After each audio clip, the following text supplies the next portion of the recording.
Hey guys, today I'm going to be showing you a quick and easy airbrush skin technique. This is a technique I use in all of my photos and I'm quite happy with the results.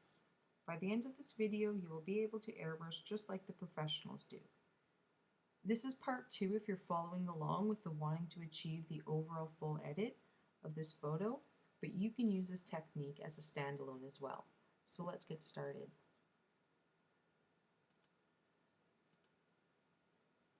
So here's the original unedited photo, and this is the result of the fully edited photo of the techniques that I will be showing you how to achieve. So I'm just going back into the raw unedited photo, and I'm just going to apply the black background layer for people that are following along with the video series. But this technique can be used on any photo. So the first thing that we are going to do is we are going to create a new layer. And how we do that is we go up into Layer, New, down to Layer via Copy. We're just going to click that. And then we just made a new duplicate of the black background layer. And you can rename it if you like. I was having a little bit of troubles with naming my layers. I'll address that in the next video, but just for right now, we're only going to be working with 2 layers, so it's okay for it to be named the same thing for right this second. So what we're going to do next, and I do suggest that you maybe write down some of these steps if it's something that you're going to want to continue using. It will just get you more familiar with some of the steps and keys and layers and stuff like that we're going to be doing, and I have them written down too. I've memorized this particular one, but I do keep a book and I do write them down. It's just good to just have that. Sometimes it gets a little complicated with remembering all the different things in Photoshop. So what we're going to do is we're going to go up into Image, Adjustments, and we're going to go into something called Invert. So we're going to click that. So it should turn your photo into a negative looking thing. That's good. That's exactly what we want. So we're just going to go over here, and we have this little bar that says normal, and if we click on that, there's all these different screens, adjustments that apply. We're going to scroll all the way down to something called vivid light. We're going to click on that right there, and again your photo's going to look weird. That's good. We want it to look weird for right now. And then we're going to go up into filter. I'm going to go all the way down to the very bottom, and you're going to click something called high pass. It's going to turn your photo again to another weird looking layer. That's good, we want that. So the number you're going to want to put in here is 24. Mine says 24.7, but 24.7. This is the number that I've never had to change. It actually works with all of my photos. So this is just your good go-to number. So once you have that number, hit OK. And then we're going to go back up into Filter. I'm going to scroll down to Blur. I'm going to go into something called Gaussian Blur. I'm sorry if I'm not pronouncing that right, but Gaussian Blur is how I'm pronouncing it. And again, you're going to have this little box that pops up, and 4.0. That's the number that, again, works for all of my photos, so I'm sure it'll work for most of your photos. Once it's set to that, just hit OK. So I'm just going to move my screen here a bit just because my recording button is blocking my one tool. So we're going to scroll down and to this camera looking thing, so it's like a little square with a circle in it. It's the add layer mask. We're going to click on that. we have a white box that pops up. Now what we're going to do is we're actually going to invert this box to black. How we do that is we go back up into Image, Adjustments, make sure that we're clicked on that white box, and you'll know if you are because there'll be a white perimeter around the box. And we're going to just go into Invert. So now our photo actually just went back to normal, and we have a little, or our white box turned black, so that's good. That's what we want. Okay, so now if we go over here, we have two swatches. Now in these swatch boxes, you need to have two colors. One is white, one is black. It doesn't matter which way you have them right yet. The letter X on your keyboard actually toggles them. Let's make sure for right now white is at the top. Okay, so just so you know, white is what paints when you have a layer mask on. It's what's going to paint our effect. Black is what erases or takes away that effect. So if we make a mistake, we're going to go to black. If we want to add the effect, we're going to have white. And then we're going to go up to this brush box up here. Just going to give that a little click. Go up into this folder right here. Just want to make sure that everybody has the same brush. That's my favorite that I use for most of my editing, and that is your soft round brush 25. So make sure we're just clicked on that one there, soft round 25.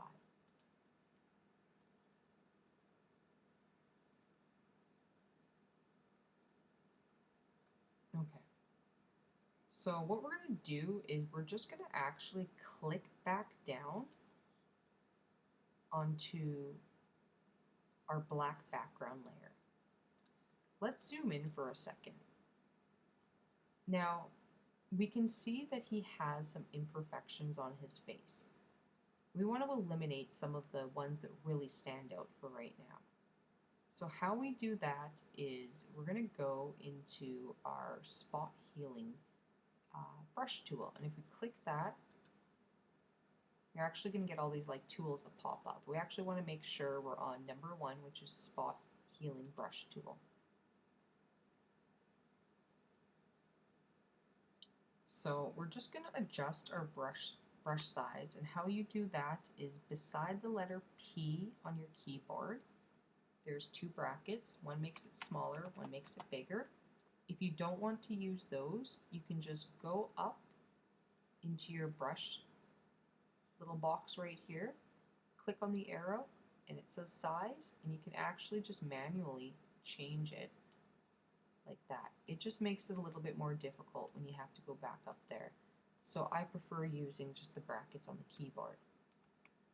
So all we're going to do is we want to make sure that the brush isn't too big. It needs to be just a bit bigger than the actual spot that we're correcting.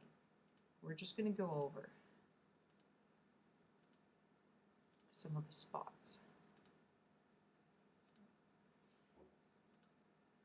There we go, just like that.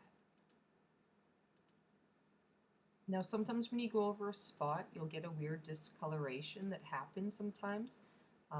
Just go into your history panel, which is up here, and just back click.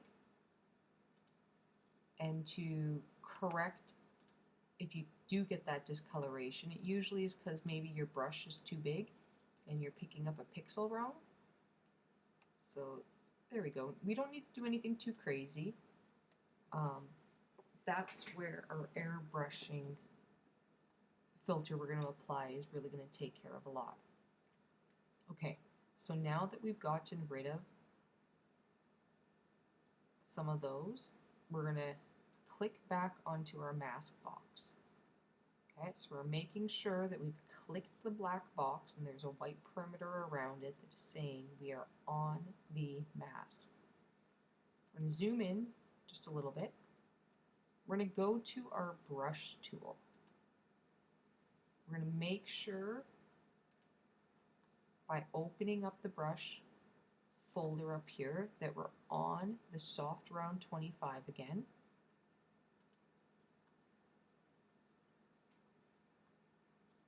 We have our white painting color in the top there. Now your opacity is usually set at 100. I'm going to recommend for right now you bring it down to about 50. Let's make the brush about the size of, let's go size of a quarter. Depending how you zoomed in, you don't want the brush too big, but you want it big enough. Okay, and we're going to start to paint. Now you need to stay away from the edges of the hair, any dark shadows, and any edges. Okay, so this is where the toggling of your brush size comes into handy. Go down his nose there. We're going to stay away from any edges, so edges of the nose, edges of the eyes, we're not touching any of those. We do the cheeks. We're staying away from the edge of his face. Do his little chin there. Upper lip. Stay away from the edges. And I'll show you why in a second, why we don't want to go over any of the edges. Paint in his body there. Okay, so the reason why you don't want to go over any edges is you see what's happening. Let me just zoom in. So when you go over an edge, you start getting weird shadows. You go over the nose, it starts to blur it and you lose detail. We do not want that. So you remember all those weird filters we were adding that were like really blurry and they looked all weird? So when you use this technique at full opacity, and I'm going to show you, what happens is you're actually getting that filter that's coming through. And we don't want that because it looked weird. So you play with the opacity to find a kind of soft medium balance. So before, after. Zoom in just a little bit closer. Pay attention to the cheeks and up here. Before, after. Now, depending on the photo that you're working with, you can go heavier if you want a more airbrush look. Okay? So once we do kind of the insides with the airbrushing, what we're going to do is we just decrease the opacity a little bit, make our brush a little bit smaller, and we can start getting a little bit closer to the edges of the hair, a little bit closer under the eyes, a little bit closer around the mouth. And just so you know, I never really ever touch the nose. And the nose just always seems to blend really weird when you do apply this technique. You can go a little bit heavier. Well, maybe that's too heavy. A little bit more on the cheeks. There you go.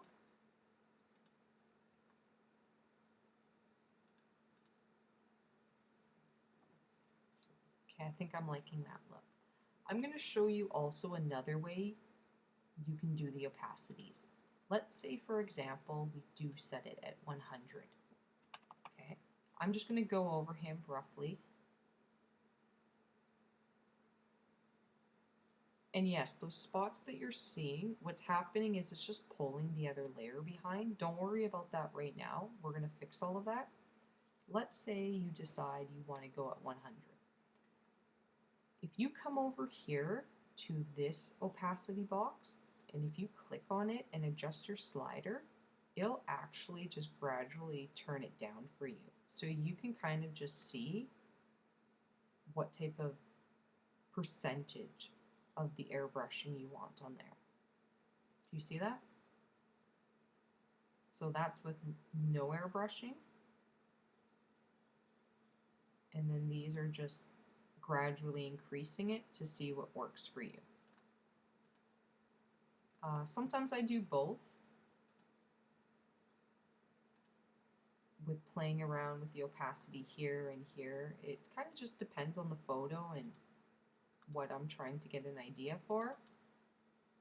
But, oops.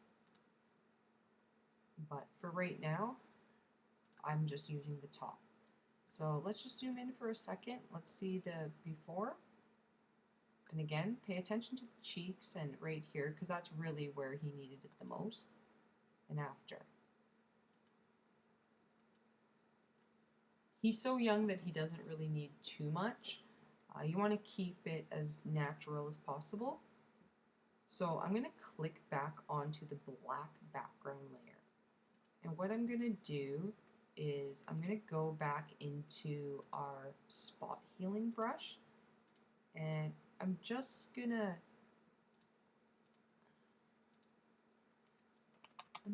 go over any areas that maybe we missed.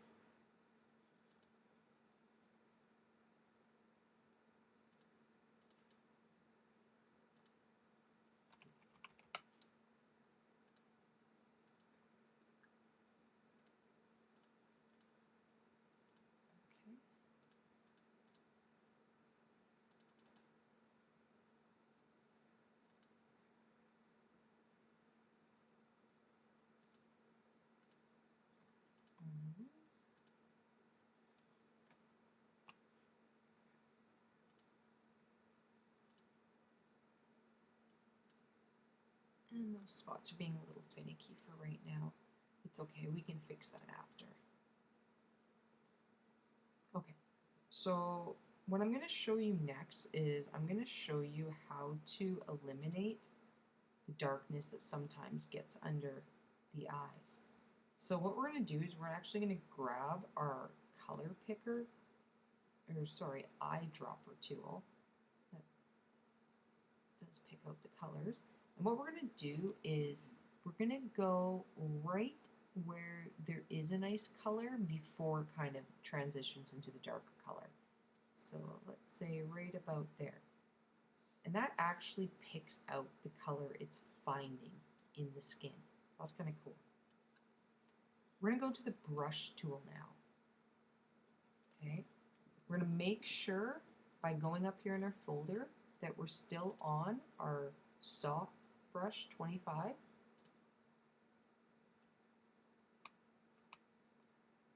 We're going to bring the opacity all the way down, maybe to, let's say 20 for right now, 1920. Okay. Now, anytime your opacity is below 100, you want to kind of make sure that it's done in one stroke. And what I mean by that is when you press down on the mouse, that you're not letting go and pressing down again and letting go and pressing down again. The reason why is sometimes it will rebuild the opacity back up in each new press that you hit. So let's do a clean stroke.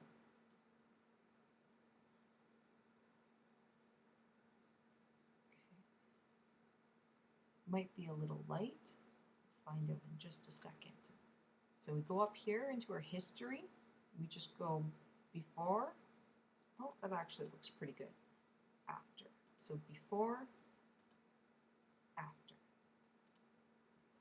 It's a little bit darker on this side of the eye, so we'll have to see if this color will match.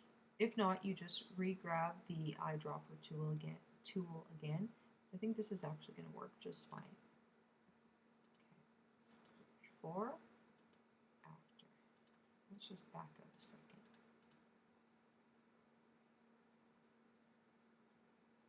Okay, it's actually not looking too bad. So before, he had some really dark color under his eye, and after. And again, if you come over here to the opacity, you can bring that down a little bit. Oh, nope. I forgot to create a new layer.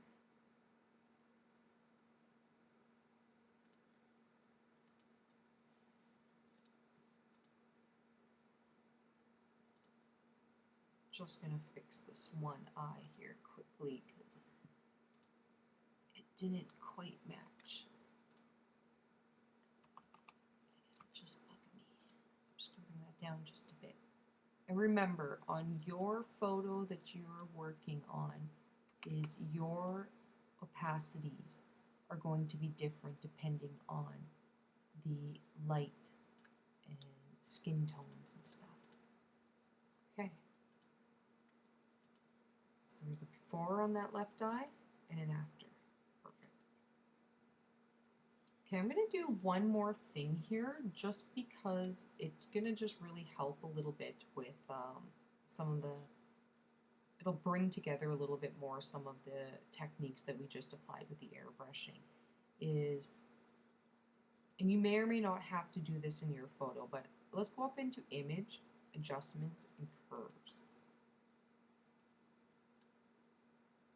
So if you remember again, on the left side is your darks, and on your right side is your whites and your lights. It's really dark right here, and I just want to bring that up a little bit. I just need a little bit more balance in the photo, just to make sure that I have everything kind of falling in place where I need it to be. So we're just going to slide this over just a bit.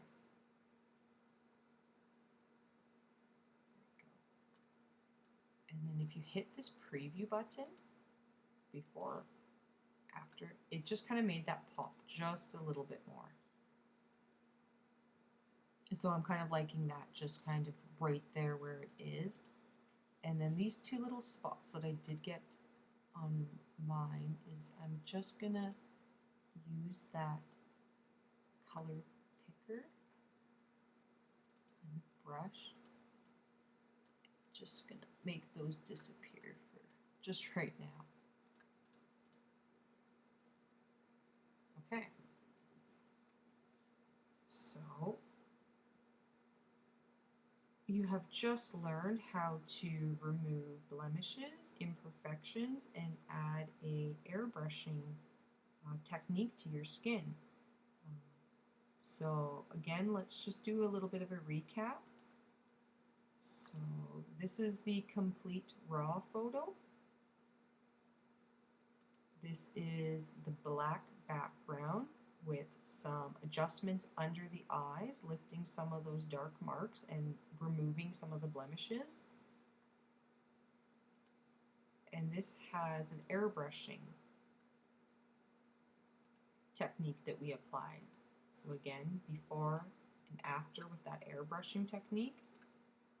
And I'm kind of going a little quick too to get this tutorial done in a nice timely fashion for you guys. So when I originally did my edit, there was a little bit more detail in it. So you can definitely fine tune some of the details in your own photos that you're working on with these techniques that I'm showing you. And again, we're just one step closer to achieving this look. My next video, I think we will be doing eyes and learning how to dodge and burn, which is how we play with lights and create these highlights and then some of the darker shadows and stuff like that. So yeah, thank you guys for watching my video again. Make sure you like, comment, and subscribe, and definitely comment. Drop something below and let me know what you guys are thinking about these tutorials so far. So yeah, awesome. Thank you. Have a good day, guys. Bye.